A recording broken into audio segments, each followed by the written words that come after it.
مفتی محمد شفیع اللہ کے بیانات سننے کے لیے یقین محکم چینل کو سبسکرائب کریں۔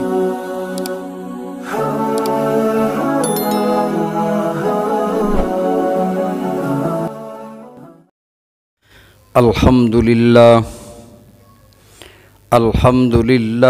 وکفا وسلام علی عبادہ الذین اصطفا ارسلہ بالحق بشیرا ونذیرا وداعیا الی اللہ بإذنہ وسراجا منیرا وقال اللہ تبارک وتعالی فی الکلام المجید والفرقان الحمید اعوذ باللہ من الشیطان الرجیم بسم اللہ الرحمن الرحیم ان اللہ وملائکتہ یصلون علی النبی یا ایہا الذین آمنوا صلوا علیہ وسلموا تسلیما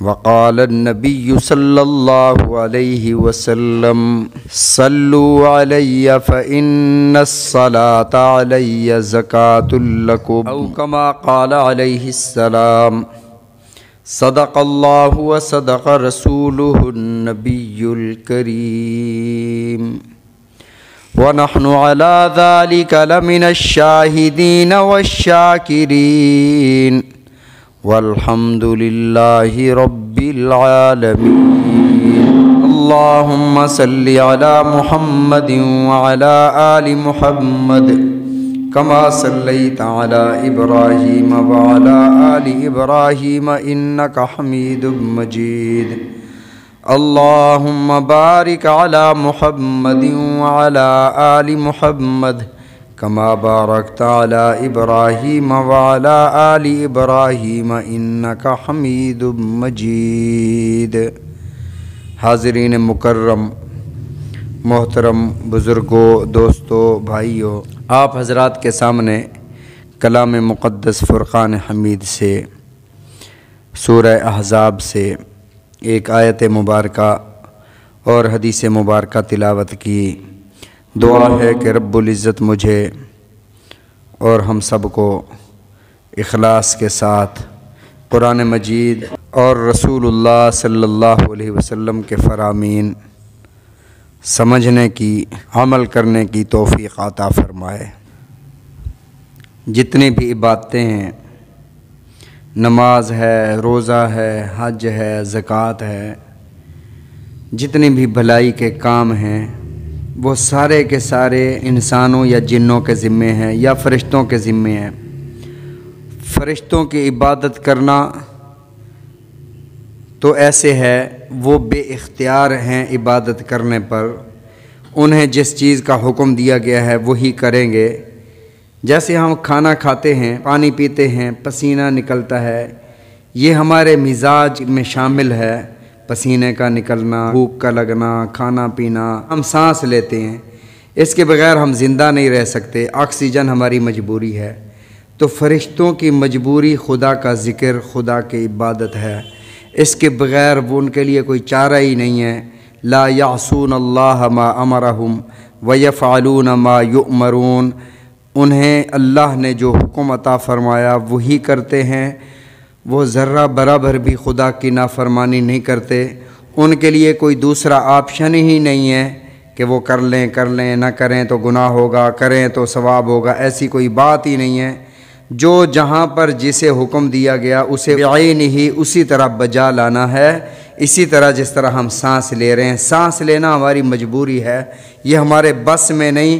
تو خدا کی فرما برداری کرنا، عبادت کرنا، ذکر و اذکار کرنا، تسبیح و تحمید کرنا، یہ فرشتوں کی مجبوری ہے، یہ ان کی طبعیت میں شامل ہے۔ باقی رہے جنات اور انسان، جنوں اور انسانوں کو اللہ نے مکلف فرمایا۔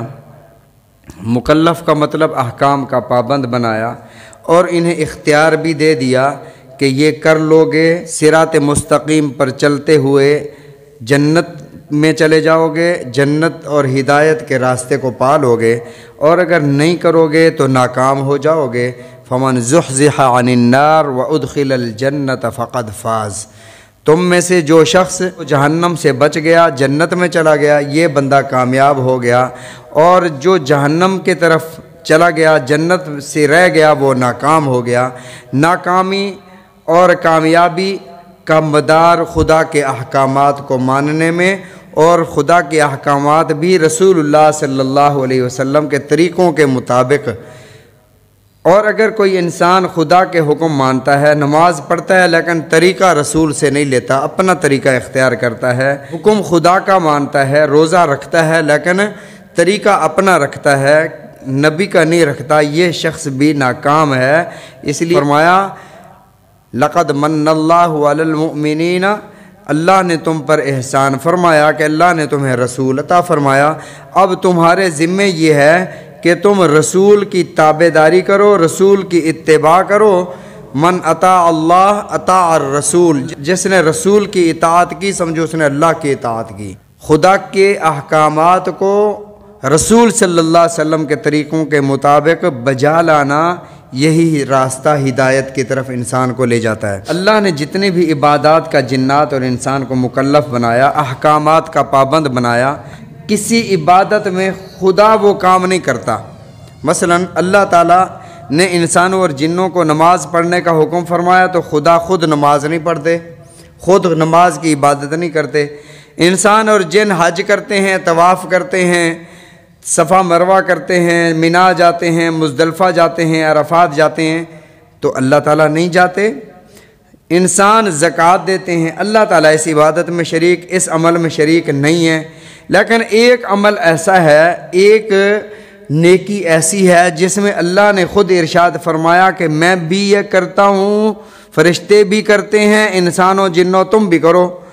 وہ کیا ہے؟ ان اللہ و ملائکتہ یصلون علی النبی، بے شک اللہ اور اس کے فرشتے رسول اللہ صلی اللہ علیہ وسلم پر درود بھیجتے ہیں۔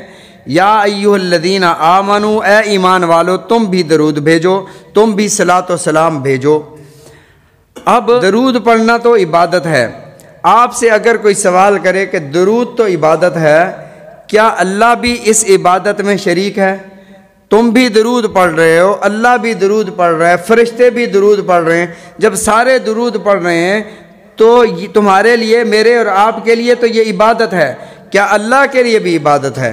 اگر یہ اللہ کے لیے عبادت ہے تو اللہ کس اللہ کی عبادت کرتے ہیں؟ کیا اللہ بھی اسی طرح درود پڑھتے ہیں؟ اللہم صلی علی محمد۔ اگر اللہ بھی ایسے درود بھیجتے ہیں تو پھر اللہ کس اللہ کو کہتے ہیں اللہم صلی علی محمد؟ تو ان ساری باتوں کے جواب مختصر عرض کرنے کی کوشش کروں گا۔ اس میں لفظ جو درود ہے یہ فارسی کا لفظ ہے۔ درود قرآن مجید میں، احادیث کی جتنی بھی کتابیں ہیں، کہیں بھی لفظ درود نہیں ہے، لفظ نماز نہیں ہے، لفظ روزہ نہیں ہے۔ نماز کے لیے بھی صلاۃ کا لفظ ارشاد فرمایا گیا، اقم الصلاۃ ان الصلاۃ تنہی عن الفحشاء والمنکر، اور دعا کے لیے بھی صلاۃ کا لفظ ارشاد فرمایا گیا، فرمایا خذ من اموالہم صدقۃ تطہرہم وتزکیہم بہا وصلی علیہم۔ اے میرے محبوب صلی اللہ علیہ وسلم، آپ ان مسلمانوں سے صدقات لے لیا کریں۔ جب آپ ان سے صدقات قبول فرماتے ہیں، ان الصلاۃ کا سکن لہم، پھر آپ ان کے لیے دعا فرما دیا کریں۔ جب آپ ان کے لیے دعا فرماتے ہیں نا تو ان کے دلوں کو بڑی راحت اور سرور ہوتا ہے۔ تو اس لیے ان الصلاۃ کا سکن لہم، بے شک آپ کی دعا ان کے دلوں میں سرور اور سکون لاتی ہے۔ تو صلاۃ کا معنی دعا بھی ہے، صلاۃ کا معنی نماز بھی ہے، اور صلاۃ کا معنی درود بھی ہے، یعنی رسول اللہ صلی اللہ علیہ وسلم پر درود شریف پڑھنا۔ اب جب نسبت بدلتی ہے تو معنی بدل جاتا ہے۔ نسبت اگر خدا کی طرف ہو، صلاۃ کی نسبت اگر خدا کی طرف ہو تو معنی ہوگا رحمت بھیجنا، معنی ہوگا سارے فرشتوں میں۔ اللہ کے کتنے فرشتے ہیں کسی کو پتہ نہیں ہے۔ وَمَا يَعْلَمُ جُنُودَ رَبِّكَ إِلَّا هُوَ، اللہ کے لشکروں کو کوئی جانتا ہی نہیں ہے۔ اللہ اور اس کے سارے فرشتے رسول اللہ صلی اللہ علیہ وسلم پر درود بھیجتے ہیں۔ وہ کتنے فرشتے ہیں؟ فرمایا وما یعلم جنود ربک الا ہو، اپنے لشکروں کو صرف وہی جانتا ہے اور کوئی نہیں جانتا۔ اللہ درود کیسے بھیجتے ہیں؟ جب انسان کہتا ہے اللہم صلی علی محمد، اللہ کی بارگاہ میں پیش کرتا ہے۔ ایک تو یہ ہے نا صلی علی محمد، صلی علی شفیعنا۔ رسول اللہ صلی اللہ علیہ وسلم کی خدمت میں صحابہ حاضر ہوئے۔ حضرت کعب بن عجرہ رضی اللہ تعالیٰ عنہ سے روایت ہے، فرماتے ہیں کہ رسول اللہ صلی اللہ علیہ وسلم سے عرض کیا یا رسول اللہ صلی اللہ علیہ وسلم آپ نے ہمیں سلام تو سکھا دیا ہے، وہ جو اللہ نے فرمایا ہے یا ایھا الذین آمنوا صلوا علیہ وسلموا تسلیما، صلاۃ بھی پڑھو سلام بھی پڑھو۔ تو سلام تو ہم کرتے ہیں، آپ نے سکھا دیا۔ تحیات میں ہم کہتے ہیں السلام علیکہ ایھا النبی، سلام بھی ہے السلام علیکہ یا رسول اللہ، علمنا یا رسول اللہ کیف نسلم، ہم سلام کیسے کریں یا رسول اللہ۔ سلام کا طریقہ تو ہم جان گئے، ہم سیکھ گئے۔ صلاۃ کیف نصلی علیک، ہم آپ پر صلاۃ کیسے بھیجیں، ہم آپ پر درود کیسے بھیجیں۔ رسول اللہ صلی اللہ علیہ وسلم نے ارشاد فرمایا قولوا، یوں کہو اللہم صلی علی محمد وعلی آل محمد کما صلیت علی ابراہیم وعلی آل ابراہیم انک حمید مجید، اللہم بارک علی محمد وعلی آل محمد کما بارکت علی ابراہیم وعلی آل ابراہیم انک حمید مجید۔ یوں مجھ پر درود بھیجو، اللہم صلی علی، خدا کی بارگاہ میں عرض کرو اللہم صلی علی، تو رحمتیں بھیج، تو میرے نبی پر رحمتیں بھیج۔ اللہم، رسول اللہ صلی اللہ علیہ وسلم نے ارشاد فرمایا جو بندہ اپنی دعا کو اللہم سے شروع فرماتا ہے اس کی دعا رد ہی نہیں ہوتی۔ اللہم، اے اللہ، صلی، تو رحمتیں بھیج۔ اگر ہم اللہم چھوڑ دیں، صلی علی محمد، صلی علی شفیعنا، یہ درود نہیں ہے، نعت ہے، درود ہم اپنی طرف سے یہ بھیج رہے ہیں۔ ہم کون ہوتے ہیں؟ جس طرح اگر کسی بڑے آدمی کو کوئی تحفہ دینا ہو، کوئی گفٹ چیز دینی ہو، تو ہم دیکھتے ہیں کہ ان سے بڑا کون ہے، ہم ان کے ذریعے سے وہ تحفہ ان کی بارگاہ میں پیش کرتے ہیں کہ ہم کون ہوتے ہیں ان کے آگے جا کر پیش کرنے والے، کسی واسطے سے کسی وسیلے سے ہم پیش کریں۔ اور رسول اللہ صلی اللہ علیہ وسلم کی ذات اطہر سے اللہ کے بعد کوئی بڑا ہی نہیں ہے۔ حضرت آدم علیہ السلام سے لے کر حضرت عیسیٰ تک جتنے بھی انبیاء علیہم الصلاۃ والتسلیمات ہیں، سب کا مرتبہ رسول اللہ صلی اللہ علیہ وسلم سے کم ہے۔ بے شک آپ کے جد امجد حضرت ابراہیم علیہ السلام ہیں، اللہ نے حضرت ابراہیم علیہ السلام کو نوازا ضرور ہے۔ میرے آقا علیہ الصلاۃ والسلام معراج پر تشریف لے گئے، وہاں پر آپ نے ارشاد فرمایا کہ میں نے بیت المعمور کی دیوار کے ساتھ سہارا لگا کر، ٹیک لگا کر ایک بزرگ کو دیکھا، فرمایا کان اشبہ محمد، وہ محمد صلی اللہ علیہ وسلم کے شبیہ تھی، میری ہم شکل تھے، محمد کے ہم شکل تھے۔ میں نے جبرائیل سے پوچھا یہ کون ہے؟ جبرائیل علیہ السلام نے عرض کیا یا رسول اللہ یہ آپ کے جد امجد حضرت ابراہیم خلیل اللہ ہیں، اور چھوٹے چھوٹے بچوں کو تعلیم دے رہے ہیں۔ جو چھوٹے بچے آپ کی امت کے بچپن میں وفات پا جاتے ہیں، وہ اپنی تعلیم حضرت ابراہیم علیہ السلام کے پاس پوری کرتے ہیں۔ فرمایا کان اشبہ محمد، وہ محمد صلی اللہ علیہ وسلم کے ہم شکل تھے، لیکن مرتبہ ان کا میرے آقا سے پھر بھی کم ہے۔ سارے انبیاء سے زیادہ مقام و مرتبہ رسول اللہ صلی اللہ علیہ وسلم کو عطا ہوا۔ اب کوئی ہے ہی نہیں کہ ہم ان کی بارگاہ میں دیں کہ آپ نبی علیہ الصلوۃ والسلام کی خدمت میں پیش کریں۔ آپ سے پہلے صرف اللہ موجود ہے، تو ہم نے کہا سکھایا نبی علیہ الصلوۃ والسلام نے یہی اللہم صلی علی محمد۔ اگر کوئی یوں کہتا ہے صلی علی محمد، صلی علی شفیعنا، صلی علی محمد، صلی علی میرے محمد دانا، اپنی زبان میں محبت میں کہتا ہے صلی علی میرے آقا دانا کہتا ہے اگر، تو یہ درود نہیں ہے۔ جیسے کسی دیہاتی کو کسی نے کہا جی کلمہ سناؤ، اس نے کہا لا الہ الا اللہ محمد پاک رسول اللہ، تو کلمہ صحیح ہے، لا الہ الا اللہ محمد پاک رسول اللہ صحیح ہے کلمہ۔ اب اگر آپ انہیں کہیں کہ یار یہ تم نے غلط پڑھا ہے، محمد پاک تو نہیں، محمد پاک رسول اللہ تو نہیں کہنا، وہ کہتے دیکھو بھئی محمد پاک نہیں تھے، تم پاک کا انکار کر رہے ہو۔ وہ بھئی پاک تھے، میرے آقا علیہ السلام نے یہ تعلیم نہیں دیا کہ لا الہ محمد پاک رسول اللہ پڑھو۔ اگر کوئی کہے لا الہ الا اللہ محمد حبیب اللہ، بھئی یہ کلمہ نہیں ہے. کیوں نہیں ہے بھئی؟ کیا وہ حبیب اللہ نہیں تھے؟ تھے حبیب اللہ، لیکن جو تعلیم دیا امت کو وہ رسول اللہ ہے. لا الہ الا اللہ محمد شفیعنا رسول اللہ، شفیعنا ہمارے سفارشی ہیں، ہمارے سفارشی تو ہیں. کیا غلط ہے؟ لیکن کلمے میں یہ لفظ لانا غلط ہے. تو درود شریف میں صلی علی شفیعنا کہنا بے شک لفظ درست ہیں، ٹھیک ہے، وہ ہمارے شفیع ہیں. گناہ گاروں کی شفاعت نبی علیہ السلام نے ارشاد فرمایا کروں گا، لیکن اس میں اللہ کا نام نہیں ہے. صلی علی محمد اکیلا کہتے ہو، صلی علی شفیعنا اللہم نہیں ہے نا اللہ کا نام. قرآن مجید میں اللہ نے ایک آیت نازل فرمائی، اذا ذکر اللہ وحدہ اشمئزت قلوب الذین لا یؤمنون. جب اللہ کے نام کو اکیلا ذکر کیا جاتا ہے، اشمئزت قلوب الذین، فرمایا ان کے دل جل بھن جاتے ہیں، لا یؤمنون، قلوب الذین ان کے دل، لا یؤمنون جو ایمان نہیں رکھتے. وہ اللہ کے نام کو درود سے کیوں کاٹتے ہو؟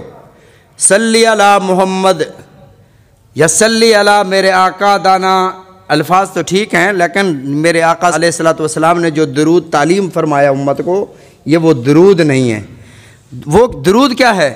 اللہم صلی علی محمد، اے اللہ تو رحمت نازل فرما. اللہ پھر جب امتی کہتا ہے اللہم صلی علی محمد، اللہ تو رحمت نازل فرما، اللہ پھر اپنے حبیب صلی اللہ علیہ وسلم کی شان بیان فرماتے ہیں ان فرشتوں کے سامنے، ان لشکروں کے سامنے، وَمَا يَعْلَمُ جُنُودَ رَبِّكَ إِلَّا هُ، جس کے لشکروں کو اللہ کے علاوہ کوئی جانتا نہیں ہے. کسی کو پتہ نہیں ہے کہ خدا کے لشکر کتنے ہیں. خدا کیسے حمد بیان فرماتے ہیں؟ فرمایا کہ اِذَا ذُكِرْتُ ذُكِرْتَ مَعِيَّ، اے میرے محبوب جہاں بھی میرا ذکر کیا جائے گا تیرا بھی وہاں تذکرہ کیا جائے گا. تب تک وہ کام میں مکمل نہیں کروں گا جب تک تیرا ذکر نہ کیا جائے. کلمہ میں قبول نہیں کروں گا جب تک لا الہ الا اللہ کے ساتھ کوئی محمد الرسول اللہ نہیں پڑھتا. میں اذان اس وقت تک قبول نہیں کروں گا جو اشہد ان لا الہ الا اللہ کے ساتھ اشہد ان محمد الرسول اللہ نہیں کہتا. میں نماز جنازہ اس وقت تک قبول نہیں کروں گا جب تک کوئی سبحانک اللہم کے ساتھ اللہم صلی علی محمد نہیں کہتا. یعنی جو میری تعریف تو کرتا ہے تیرا ذکر چھوڑتا ہے، تیرے نام کو میں نے اپنے نام کے ساتھ جوڑ دیا. اذا ذکرت ذکرت معی، جہاں میرا نام ہوگا وہاں تیرا نام بھی ہوگا. وما ارسلناک الا رحمتا للعالمین، میں نے تجھے جہان والوں کے لیے، ساری کائنات کے لیے رحمت بنا کر بھیجا ہے. میں رب العالمین ہوں. لوگ کہتے ہیں الحمدللہ رب العالمین، ساری کائنات کہتی ہے الحمدللہ رب العالمین. میں خدا کہہ رہا ہوں وما ارسلناک الا رحمتا للعالمین، جہاں جہاں تک میری خدائی ہے وہاں وہاں تک تیری مصطفائی ہے. مجھ پر خدائی ختم، تجھ پر مصطفائی ختم. میں خدا ہوں، میرے علاوہ کوئی خدا نہیں. تو نبی ہے، تو آخری نبی ہے، تیرے بعد کسی نے نبی نہیں بن کے آنا. فرمایا ایسے خدا تعریف فرماتے ہیں. اور اپنی حمد کے ساتھ خدا کی تعریف کرو تو اسے حمد کہا جاتا ہے. رسول اللہ صلی اللہ علیہ وسلم کو اللہ نے جو قیامت کے روز جھنڈا عطا فرمانا ہے، اس جھنڈے کا نام لواء الحمد ہوگا، امت کا نام حمادون ہوگا. اور جو آپ کو مقام اللہ نے عطا فرمایا اس کا نام مقام محمود رکھا ہے. حمد کے ساتھ ساری چیزوں کو جوڑ دیا. رسول اللہ صلی اللہ علیہ وسلم نے ارشاد فرمایا حمد کا جھنڈا میرے ہاتھ میں ہوگا، ساری امتیں میرے جھنڈے کے نیچے جمع ہوں گی. میں اللہ کی بارگاہ میں شفاعت کے لیے جاؤں گا. رب کی بارگاہ میں 7 دن سجدے میں سر رکھ کر خدا کی بارگاہ میں حساب و کتاب کی دعا کروں گا. میرا اللہ کہے گا ارفع راسک یا محمد، اے محمد سر اٹھائیے، سل آپ مانگیے تو آپ کو دیا جائے گا، آپ کے دامن کو بھر دیا جائے گا. کیونکہ ہم نے پہلے سے اپنے کلام میں اعلان فرما دیا ہوا ہے وَلَسَوْفَ يُعْطِيكَ رَبُّكَ فَتَرْضَىٰ، اے میرے محبوب جب تک آپ راضی نہیں ہوتے تب تک آپ کو عطا کیا جاتا رہے گا. رسول اللہ صلی اللہ علیہ وسلم پر اللہ یوں درود بھیجتے ہیں، جب امتی کہتے ہیں اللہم صلی علی محمد، تو اللہ اپنے سارے فرشتوں کے سامنے سارے فرشتوں کو بلا کر محمد صلی اللہ علیہ وسلم کی تعریف اور توصیف فرماتے ہیں، اور نبی علیہ الصلوۃ والسلام کے روضہ اطہر پر وہ خاص رحمتیں نازل فرماتے ہیں، جو اللہ کے خزانے میں خاص رحمتیں ہیں، مقربین والی رحمتیں، وہ نبی علیہ الصلوۃ والسلام کے روضہ اطہر پر نازل ہوتی ہیں۔ فرشتوں کی دعا کیا ہے؟ فرشتوں کا درود پڑھنا، ان اللہ و ملائکتہ یصلون علی النبی، فرشتے بھی درود بھیجتے ہیں۔ فرشتے کیسے درود بھیجتے ہیں؟ علامہ آلوسی رحمۃ اللہ علیہ نے ایک تفسیر لکھی ہے، اس میں انہوں نے اس آیت مبارکہ پر لکھا کہ فرشتوں کا درود دعا ہے، سارے کے سارے فرشتے نبی علیہ الصلوۃ والسلام کے لیے دعائے رحمت کرتے ہیں، تو اس دعا کو اللہ نے درود فرمایا، صلاۃ سے نسبت ان کی جوڑ دی، اور جب امتی نبی علیہ الصلوۃ والسلام پر درود بھیجیں تو ان کو بھی صلاۃ کہا گیا۔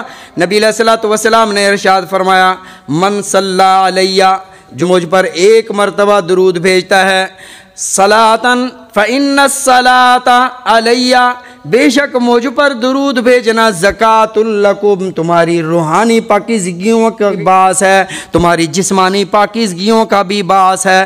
فرمایا کہ تم میں سے اگر کوئی بیمار ہے درود پاک کی کثرت کرے، اللہ تعالیٰ اسے شفائے کاملہ شفائے عاجلہ عطا فرما دیں گے۔ فرمایا کہ جو بندہ نبی علیہ الصلوۃ والسلام پر ایک بار درود پڑھتا ہے، اللہ اس پر 10 رحمتیں نازل فرماتے ہیں، 10 گناہ معاف فرماتے ہیں، 10 درجے بلند فرما دیتے ہیں۔ نبی علیہ الصلوۃ والسلام پر درود بھیجنا، میرے آقا علیہ الصلوۃ والسلام پر صلاۃ بھیجنا، یہ ایمان کا حصہ ہے۔ اگر کوئی شخص پوری زندگی میں یہ آیت یا ایھا الذین آمنوا صلوا علیہ، ایمان والوں کے لیے فرض اور واجب ہے کہ وہ درود بھیجیں کیسے؟ نماز جس طرح نبی علیہ الصلوۃ والسلام کی تعلیمات کے مطابق پڑھتے ہیں، اپنی طرف سے کوئی رکعت نہیں بڑھاتے، مغرب کی 3 رکعت پڑھتے ہیں نا، 4 تو نہیں پڑھتے، عشاء کی 4 پڑھتے ہیں، 5 تو نہیں پڑھتے۔ اگر مغرب کی 3 کے بجائے 4 پڑھ لیں تو رکوع اور تسبیحات بڑھ جائیں گی، لیکن وہ نماز منہ پر مار دی جائے گی، کیونکہ رسول اللہ صلی اللہ علیہ وسلم کے طریقے اور آپ کی تعلیمات سے ہٹ کر ہیں۔ ایسے میرے آقا علیہ الصلوۃ والسلام نے بھی درود و سلام ہمیں سکھایا ہے کہ اس طرح درود و سلام مجھ پر پڑھنا ہے۔ اگر اپنی طرف سے کوئی بناتا ہے، بے شک اس کے الفاظ ٹھیک ہیں، اس کو ہم نعت تو کہہ سکتے ہیں لیکن اس کو درود نہیں کہہ سکتے۔ درود اور صلاۃ وہی ہے جو رسول اللہ صلی اللہ علیہ وسلم نے تعلیم فرمائی ہے، اور تقریباً 70 درود شریف نبی علیہ الصلوۃ والسلام نے تعلیم فرمائے، اور ہر ایک درود شریف سے پہلے اللہم ہے، اللہم صلی علی محمد وعلی آل محمد، اللہم صلی علی محمد نماز والا درود شریف، اللہم صلی علی سیدنا محمد النبی الامی وآلہ وبارک وسلم۔ باقی انشاءاللہ العزیز اگلے جمعے عرض کریں گے کہ اس میں ابراہیم علیہ السلام کما صلیتا، اللہ جیسے تو نے ابراہیم پر رحمتیں ان کی آل پر بھیجیں۔ اگر کوئی صلی علی محمد کہتا ہے، صلی علی شفیعنا محمد کہتا ہے، وہ آل کا تو اس میں ذکر نہیں ہے نا، آل کو تو اس نے نکال دیا۔ آل سے مراد کون ہے؟ حضرت ابراہیم علیہ السلام پر وہ کون سی خاص رحمتیں اور برکتیں تھیں جو اللہ نے فرمایا کہ اے میرے بندوں، میرے نبی پر اس طرح درود بھیجو کہ جس طرح حضرت ابراہیم علیہ السلام کی آل پر، آپ کی اولاد پر اللہ نے رحمتیں اور برکتیں نازل فرمائیں۔ وہ کون سی برکتیں اور کون سی رحمتیں تھیں؟ انشاءاللہ اس سب کا تذکرہ اگلے جمعے کریں گے۔ اللہ تعالی ہم سب کو سمجھنے کی، عمل کرنے کی توفیق عطا فرمائے، نبی علیہ الصلوۃ والسلام کے فرامین سمجھنے کی، عمل کرنے کی توفیق عطا فرمائے۔ وآخر الدعوانا